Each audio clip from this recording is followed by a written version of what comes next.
Donald Trump భయపడిపోయాడా? యుద్ధంపై వెనక్కు తగ్గాడా? అంటే Donald Trump ఇరాన్కి భయపడిపోయాడు కాబట్టి వెనక్కి తగ్గాడా అనే రకంగా చర్చ జరుగుతోంది. బికాస్ ఇరాన్ డొనాల్డ్ ట్రంప్ చేస్తాననే లోపే ఇరాన్ చేసి ఊరుకుంటుంది. 24 గంటల గడువు డొనాల్డ్ ట్రంప్ ఇరాన్కి ఇస్తే ఇరాన్ మాత్రం కేవలం 20 గంటల గడువు మాత్రమే ఇచ్చింది. అంటే నువ్వు ఒకటి అంటే మేము 2 అంటాం, నువ్వు ఏరా అంటే ఇంకేదో అంటామని చెప్పి ఇరాన్ వార్నింగ్ ఇస్తూ ప్రతిసారి అమెరికాని అహంకారాన్ని డొనాల్డ్ ట్రంప్ యొక్క అహం మీద దెబ్బ కొడుతూనే ఉంది. అయితే ఇప్పుడు డొనాల్డ్ ట్రంప్ యుద్ధానికి వెనక్కి తగ్గాడు. మరో 2 వారాల పాటుగా సీజ్ ఫైర్ని కొనసాగిస్తానని చెప్పి, అంటే ఇది ఒక dead line and cease fire 2. ఇది డెడ్ లైన్ లా అవుతుంది. 2 వారాల పాటుగా మేము చెప్పిన కండిషన్స్ యాక్సెప్ట్ చేస్తే యుద్ధం close. At the same time 2 వారాలు కూడా మౌనంగా ఉంటా, లేదు అనుకుంటే మళ్ళీ దాడి చేస్తానని చెప్పి ఈ గడువును 2 వారాలు పెంచేశాడు. On the request of Pakistan president Shehbaz Sharif, Pakistan prime minister Shehbaz Sharif and అక్కడి ఆర్మీ చీఫ్ ఆసిమ్ మునీర్, ఈ ఇద్దరు యొక్క రిక్వెస్ట్ మూలంగానే మేము యుద్ధాన్ని 2 వారాల పాటుగా సీజ్ ఫైర్ పేరుతో ఆపేస్తున్నాను అనేటువంటి మాటని డొనాల్డ్ ట్రంప్ చెప్తున్నాడు. సో 2 వారాలు గడువిచ్చింది ట్రంప్. గడువును పొనగించాలని చెప్పి పాక్ ప్రధాని షెహబాజ్ షరీఫ్ ప్రతిపాదనని అంగీకరించే ఈ గడువుని పెంచినట్టుగా అమెరికా చెప్తోంది. ఇరాన్ పంపించిన 10 సూత్రాల ప్రతిపాదనను కూడా పరిశీలిస్తున్నామన్నాడు ట్రంప్. పరిషరతులు సానుకూలంగానే ఉన్నాయన్నాడు ట్రంప్. అమెరికా ఇరాన్ మధ్య కీలక దశకి ఈ చర్చలు చేరుకున్నాయి. 2 వారాల కాల్పు విరమణకి ఇరాన్ కూడా ఒప్పుకుంది. సో ఒకసారి డొనాల్డ్ ట్రంప్ ట్వీట్ చూద్దాం. ఆ తర్వాత 10 కండిషన్స్ ఏంటి, ఏ కండిషన్స్ ఇరాన్ పెట్టింది, ఆ కండిషన్స్ డొనాల్డ్ ట్రంప్ ఎలా యాక్సెప్ట్ చేయబోతున్నారు అనేది. సో ముందుగా మనం ట్వీట్ చూస్తున్నాం Donald Trump the. Based on conversations with Prime Minister Shehbaz Sharif and Field Marshal Asim Munir of Pakistan, and wherein they requested that a hold of the destructive force being sent tonight to Iran and subject to the Islamic Republic of Iran agreeing to the complete, immediate and safe opening of the Strait of Hormuz.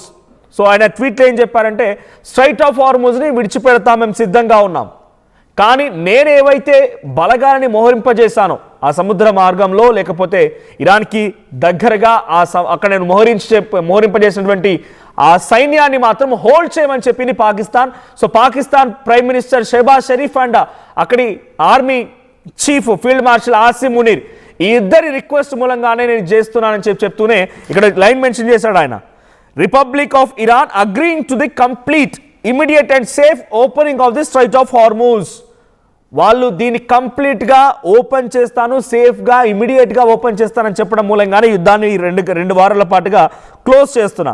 I agree to suspend the bombing and attack of Iran for a period of 2 weeks. This will be double sided cease fire. అంటే ఇరుపక్షాల cease fire ఇది, double sided. Iran వైపు నుంచి మాపై దాడి జరగదు, లేదా Gulf కంట్రీస్లో ఉన్నటువంటి అమెరికా స్థావరాలపై దాడి జరగదు, మేము కూడా ఇరాన్పై దాడి చేయము. So it's a double sided cease fire and 2 weeks of period.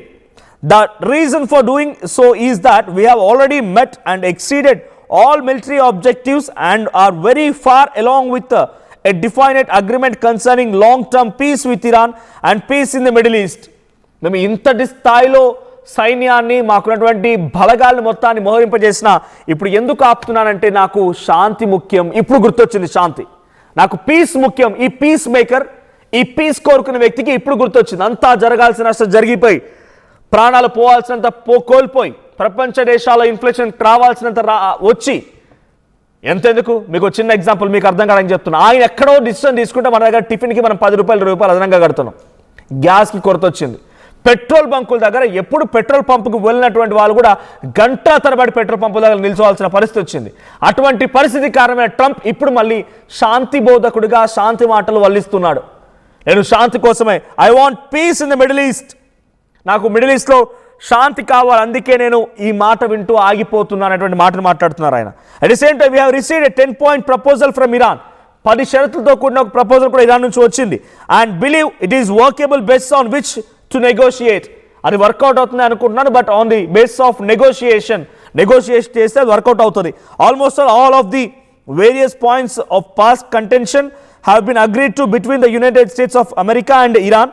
But a 2-week period will be the agreement to be finalized and consummated. అంటే ఆ కండిషన్స్ దాదాపుగా అంగీకరించారు, బట్ ఈ 2 వారాలు కూడా కంప్లీట్గా అంగీకరించి వాటికి ఒక మార్గం ఎంచుకొని వాటిని తొలగింపజేసేదానికి నాకు ఆయనకి ఎంచుకున్న సమయం అని చెప్పుకొచ్చి, on behalf of the United States of America as president and also representing the countries of the Middle East, it is a honour to have this long term problem close to resolution. కొన్ని తరాల పాటుగా, కొన్ని ఏండ్ల పాటుగా నిర్విరామంగా కొనసాగుతున్న ఈ యుద్ధానికి, లేదు నిరంతరాయంగా కొనసాగుతున్న ఈ యుద్ధానికి ఒక అన్సాల్వ్డ్ సొల్యూషన్ దొరికింది అని నేను ఆశిస్తున్నానని చెప్పుకొచ్చారైనా. Thank you for attention to this matter. And Donald Trump ఆయన చేసిన ట్వీట్ ఇది. At the same time White House నుంచి ఒక స్టేట్మెంట్ కూడా వచ్చింది. Based on the conversations with prime minister Shehbaz Sharif and field marshal Asim Munir of Pakistan. So same tweet ఇక్కడ కూడా mention చేశారు. ఆల్మోస్ట్ ఆల్ ఆయన చేసిన ట్వీట్ని వైట్ హౌస్ కూడా ఒక అఫీషియల్ నోట్ ద్వారా విడుదల చేసింది. సో దీని ద్వారా అర్థమవుతున్న మాట ఏంటంటే డొనాల్డ్ ట్రంప్ భయపడిపోయాడా అనే దానికంటే దాన్ని కూడా కప్పించుకోవడానికి ఆయన శాంతి బోధకుడిలాగా శాంతి సూత్రాలు, శాంతికి సంబంధించిన మాటలు వల్లిస్తున్నాడు. ఇన్ని రోజుల పాటు గుర్తురాదే శాంతి అనేది. ఇన్ని రోజుల పాటుగా ప్రపంచ దేశాలు ఇబ్బంది పడతాయి. ప్రపంచ దేశాల్లో అల్లకల్లమైన వాతావరణం ఉంటుంది. ఇన్ఫ్లేషన్ స్టార్ట్ అవుతుంది. క్రూడ్ ఆయిల్ ధరలు పెరిగిపోతాయి. చాలా భయంకరంగా అక్కడ దేశ ప్రజలు కూడా ఇంపాక్ట్ చూపిస్తున్నటువంటి మాటలు గుర్తురాలేదు. ఈరోజు శాంతి బోధకుల్లాగా, పీస్ మేకర్ లాగా పీస్ అంటూ మాట్లాడుతున్నాడు. మీరు చూడండి అక్కడ దాంట్లో ఒక లైన్లో ఉంది చాలా క్లియర్గా. So I want a peace in the Middle East. So agreement concerning long term peace with Iran and peace in the Middle East. Middle East నేషన్స్లో పీస్ కావాలి. చూడండి, ఆయన చేసినటువంటి ఒక చర్య మూలంగా దుబాయ్లో దాదాపుగా భారతీయులు కొన్ని లక్షల సంఖ్యలో ఉన్నారు. కొన్ని లక్షలాది మంది తిరిగి వెనక్కి రావాల్సిన పరిస్థితి వచ్చింది. ఉద్యోగాలు వదిలేశారు. అక్కడ ఉన్నటువంటి కార్మిక వర్గం మొత్తం కూడా తిరిగి ఒక్కొక్కరికి వెనక్కి తిరగాల్సి వచ్చింది. దుబాయ్ ఒక హెవెన్ నగరం కాస్త ఒక స్వర్గధామం అనేటువంటి నగరం కాస్త ఇప్పుడు అక్కడ చాలా భయానకమైన పరిస్థితి నెలకొంది. ఏంటి ఆ పరిస్థితి? అక్కడ నుంచి ఇన్వెస్ట్మెంట్స్ వెళ్ళిపోతున్నాయి. అక్కడ చాలా పెద్ద మొత్తంలో నష్టం వాటిల్లింది. అద్భుతమైనటువంటి టెక్ కంపెనీస్ మొత్తం కూడా కొలాప్స్ అయిపోయాయి. సామాన్య జనమంతా తిరిగి వెనకడుగు వేసి తిరిగి మళ్ళీ స్వదేశం వైపుగా బాట పడుతూ ఉన్నారు. సో ఈ నేపథ్యంలో డొనాల్డ్ ట్రంప్కి ఒరిగింది ఏంటి? డొనాల్డ్ ట్రంప్కి మహా అయితే ఈ యుద్ధం కారణంగా ఓ 10,000 కోట్లు లేదా 20,000 కోట్లు, ఒక 50,000 కోట్లు, 1,00,000 కోట్లు ఖర్చు అయి ఉంటాయి. ఆర్థికంగా నష్టపోయి ఉంటాడు. కానీ డొనాల్డ్ ట్రంప్కి